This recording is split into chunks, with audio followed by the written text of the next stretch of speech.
والصلاة والسلام على أشرف الأنبياء والمرسلين حبيب رب العالمين أبو القاسم محمد. اللهم صل على محمد وآل محمد. السيد رئيس اللجنة المحترم، السادة أعضاء اللجنة الموقرين، الأساتذة الأفاضل، السادة الحضور، الزملاء الكرام، السلام عليكم ورحمة الله وبركاته. عنوان رسالة تحضير ودراسة مادة مطاطية مركبة تستعمل في إنتاج دروع واقية من الأشعة السينية الإكس راي. الهدف من البحث تحضير ودراسة مادة مطاطية مركبة مقوية ببعض المواد المالية من أجل تقوية خواصها الميكانيكية وامتصاصيتها للأشعة السينية، ومن ثم تصنيع بدلات واقية للعاملين في مجال غرف التصوير الإشعاعي والمرضى وكذلك المرافقين للمرضى، ومن ثم دراسة خواص هذه البدلة الميكانيكية وامتصاصيتها للأشعة السينية وكذلك التحقيق الحراري لها.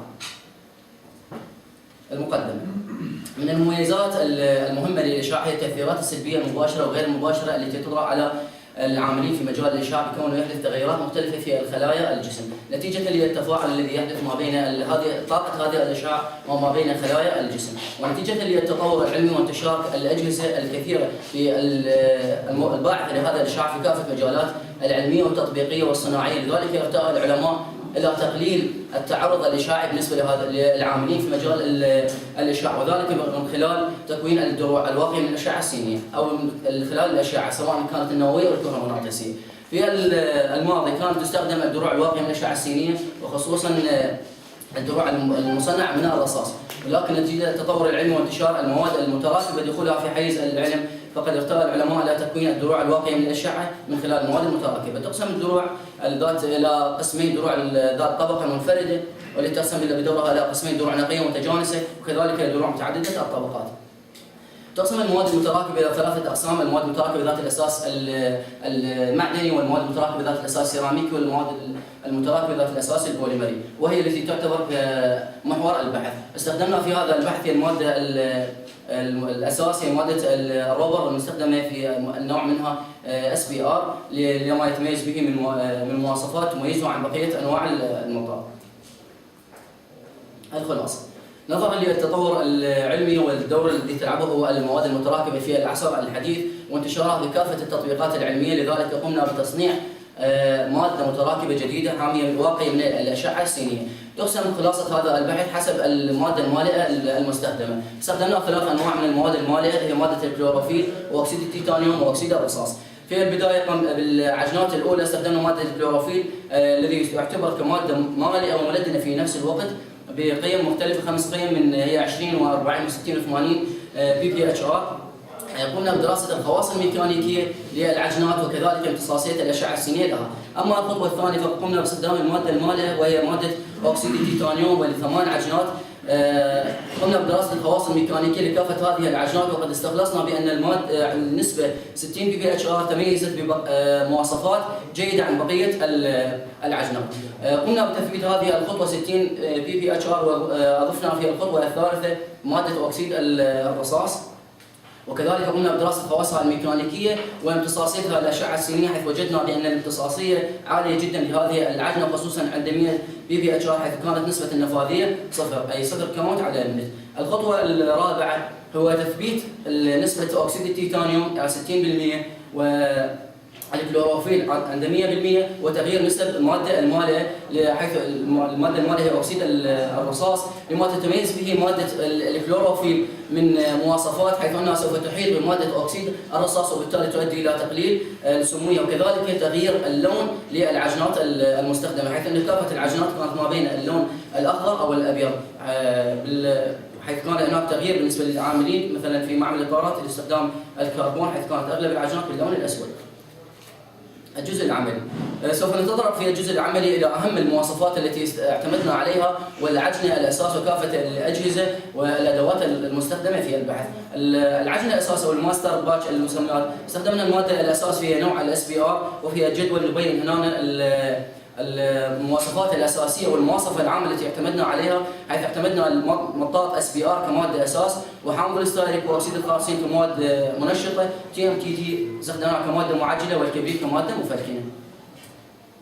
عملية الخلط: تتم عملية الخلط باستخدام العصارة الموجودة في معمل إطارات بابل إيطالية الصنع، تتكون من رولتين تعمل إحداهما عكس الأخرى. نقوم بداية بإمرار المطاط ما بين الرولتين مع تصغير الفتحة عند استمرار في العجن عند درجة حرارة 50 سيليزية، ومن ثم إضافة حامض الاستايريك، ومن بعدها إضافة حامض أكسيد الخارسين التي تعتبر كمواد منشطة، وبعدها نقوم بإكمال العجنة الأساس، وسوف نقوم بإضافة المادة المالية. هنا في هذه الخطوة احنا يعني باعتماد على المادة المالية، يعني واحدة من الخطوات أضفنا مادة الكلوروفيل، وكذلك الخطوة اللي وراها أكسيد التيتانيوم ومن ثم أكسيد الرصاص. تسمى لحد هذه المرحلة ثم نضيف المادة الزيت مع المادة المالية، تسمى لهذه المرحلة بماستر باتش. بالخطوة اللي بعدها نتحول إلى الباتش ونقوم بإضافة المعجل وكذلك المادة المفلكن اللي هي الكبريت المستخدمة في البحث. هذه صورة تمثل العصارة الإيطالية الصنع الموجودة في معمل إطارات بابل والرولتين، حتى يتم إمرار النقاط ما بينهما، ويمكن التحكم في الفجوة الموجودة ما بين الرولتين من العتلات المبينة في الشكل. المكبس الهيدروليكي الموجود في هذا الموجود يبين الفكين الموجود للمكبس، ويمكن التحكم بدرجة الحرارة في هذا المكبس، حيث أن أغلب القوالب المستخدمة يجب أن تتم مرورها عملية التفكك في هذا المكبس. القالب يبين قياس عينات الشيء، حيث أن سمك الطبقة المفلكنة الخارجة منه هي 2 ملم، ويمكن استخدام 6 إلى 7 عينات للشيء، وكذلك الجهاز يبين قاطع على العينات. قالب لصناعة مواد للعينات السلادة والارتدادية، وهنا يبين عينات الشد، والجهاز القياس مقدار السلادة حيث يقيس من 1 إلى 100 IRHD. جهاز الارتدادي نلاحظ انه يتكون من بندول على شكل دائري يسقط لوضع العينه، حيث تسخن العينه الى 50 سيليزيه، وكذلك فان مكان وضع العينه سوف يسخن الى 50 سيليزيه تلقائيا. والجهاز الاسفلي هو جهاز فحص الكلال، حيث نقوم بتكوين بعمل الشق في عينة الكلال ونضع فيها المكان المناسب، ونثبت السرعة حسب مواصفة معينة هي 300 دورة في الثانية، ومن ثم نقيس الدورة النهائية عند حصول القطع التام في العينة. وهذا الفرن لتسخين عينات السلادة، وجهاز يمثل الجهاز الانضغاطي، وجهاز وحدة الأشعة السينية، حيث يتكون من أنبوبة الأشعة السينية، كذلك مكان وضع العينة والعارض الإلكتروني ولوحة التحكم. أما نتائج الفحوصات، أهم نتائج الفحوصات الميكانيكية اللي حصلنا عليها في البحث. أولاً نبدأ بنتائج الفحوصات الميكانيكية لعجينات الكلوروفيل.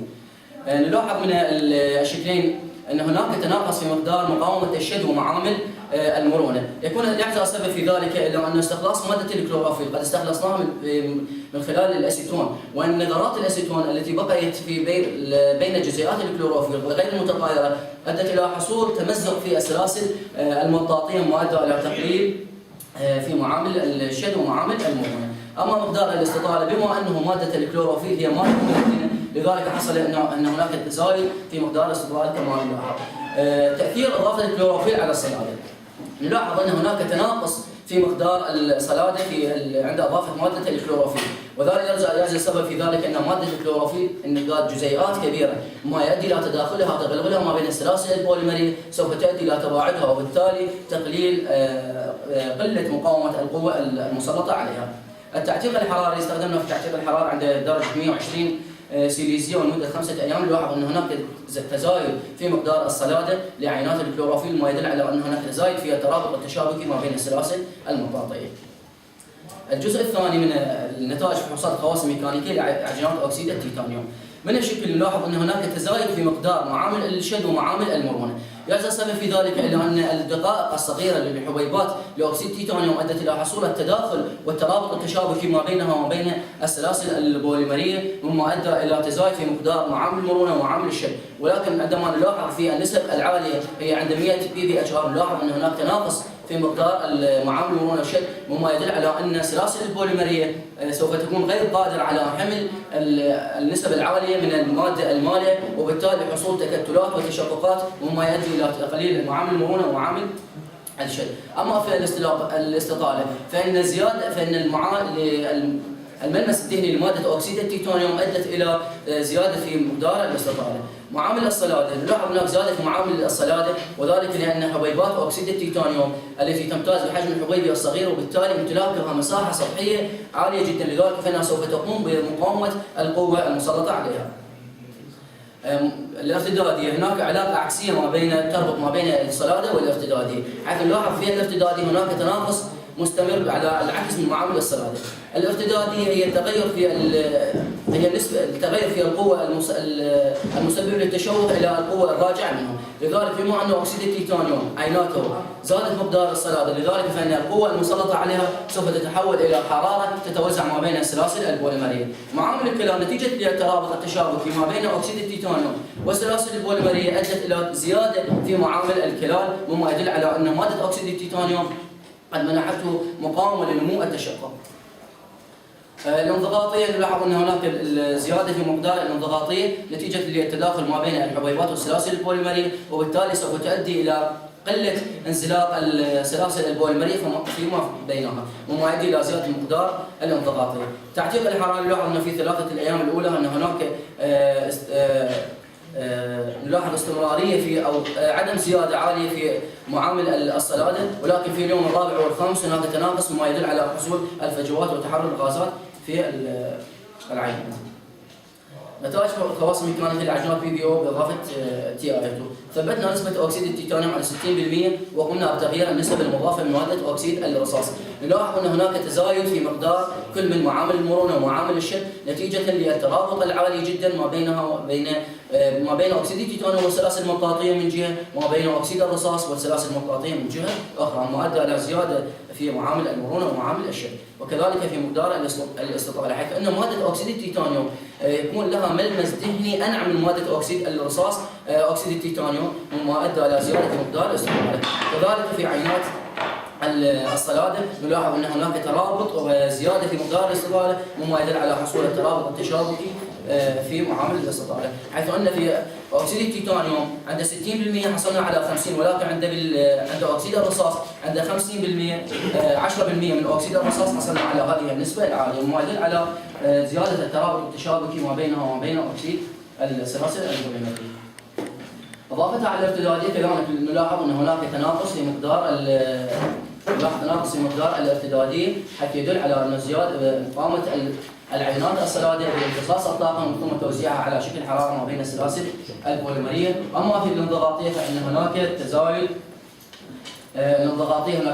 في عدم انزلاق السلاسل البوليمرية فيما بينها، ما أدى إلى زيادة مقدار الانضغاطية. أما في الكلال عند 60% حصلنا على 1500 دورة في الثانية. أما في مادة أكسيد الرصاص فإن عند 10% حصلنا على 5000 دورة، وفي عند 100 PPHR حصلنا على 45000 دورة، يعني فد رقم غير متوقع يعني بالنسبة لمعمل الإطارات. إضافة تأثيرها على التلاصق نلاحظ أن في مقدار التلاصق حصول تناقص عكسي بالنسبة لإضافة أكسيد التيتانيوم، ما يدل على أن مادة أكسيد الرصاص ومادة أكسيد التيتانيوم قد كونت طبقة تمنع تداخل المطاط مع الألياف المضافة المستخدمة في الفحص. نلاحظ أن هناك في التعتير هناك تزايد في مقدار الصلادة، ما يدل على أن هناك تزايد في الترابط التشابكي نتيجة إضافة خصوصا لمادة أكسيد الرصاص المضافة. أما نتائج فحوصات خواص ميكانيكية لعجينات PBO بثبوت الكلوروفيل، هنا ثبتنا 60% من TiO2 والكلوروفيل عند 100%، ونلاحظ أن هناك تزايد في مقدار الشد ومعامل المرونة نتيجة للترابط التشابكي الحاصل ما بين كل من أكسيد التيتانيوم وأكسيد الرصاص والسلاسل المطاطية. أما في إضافة الاستطالة، بما أن مادة الكلوروفيل تعتبر كمادة ملدنة، لذلك أعطتنا قيم زيادة عالية جدا في مقدار الاستطالة، وصلت إلى 700%. أما مقدار الاستطالة كذلك فإن مادة الكلوروفيل المضافة بما أنه تعتبر مادة ملدنة، ولكن عند زيادة النسب المضافة من أكسيد التيتانيوم وأكسيد الرصاص قد تغلبت على مادة أكسيد الكلوروفيل، وبالتالي أدت إلى زيادة مقدار الصلادة. كذلك التعتير الحراري خصوصا نلاحظ أن هناك استمرارية على نفس القيمة خصوصا عند 100 PPHR، وهي يعني ذات فائدة جدا خصوصا في البحث، أي عدم تأثرها بدرجة الحرارة. نتائج فحوصات النفاذية للأشعة السينية. بداية نفاذية الأشعة السينية لمادة الكلوروفيل، حيث لاحظنا من خلال البحث أن لمادة الكلوروفيل قدر على امتصاص الأشعة السينية كما نلاحظ في البحث أنه قللتها من 330 إلى 269 كاونت على 100. أما مادة أكسيد التيتانيوم كذلك نلاحظ أنه ذات قدرة على الامتصاصية، ولكن احنا أخذنا قيمة معينة هي 60%، واضفناها على ماده اكسيد الرصاص. كما نلاحظ ان هنا وصلنا عند 100 PPHR من اكسيد الرصاص، حصلنا على نفاذيه قليله جدا، اي امتصاصيه عاليه وصل الى 0 كاونت على بالمنت.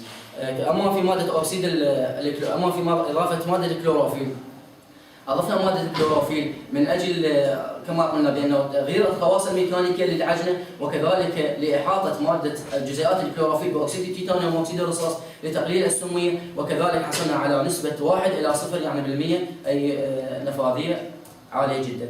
اما الاستنتاجات حصلنا على اهم الاستنتاجات حصلنا عليها ان العجنه عند 60 PPHR هي تمتع بمواصفات افضل من غيرها. ان زياده اكسيد التيتانيوم واكسيد الرصاص اعطى خواص ميكانيكيه جيده، ولكن عند 100 PPHR سوف تقل هذه النسبه.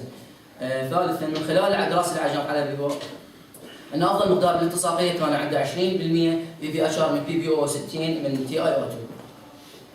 يمكن استعمال ماده الكلوروفيل كماده ملدنه وملونه بدل من استعمال الملونات الصناعيه تكون ذات سميه عاليه تؤثر على العاملين. وان مقدار نفاذيه الاشعه السينيه كان عند اكثر عند 60% PHR و100 PbO.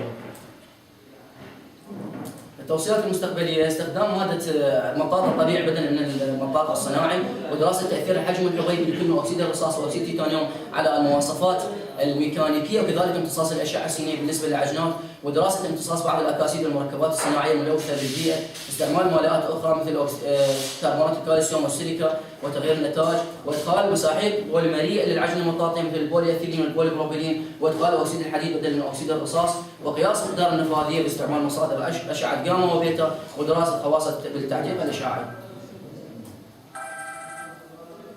البحوث المنشوره هي effect of TiO2% on mechanical properties of rubber compound SBR بالمنشور بمجله عراق. الواحد بعرف بالتاينيزم بس مو بعرف سبنا تعاطفنا. والبحث الثاني effect of PbO% on transmission properties for X-ray of rubber compound SBR بالمنشور بمجله Academic Research International.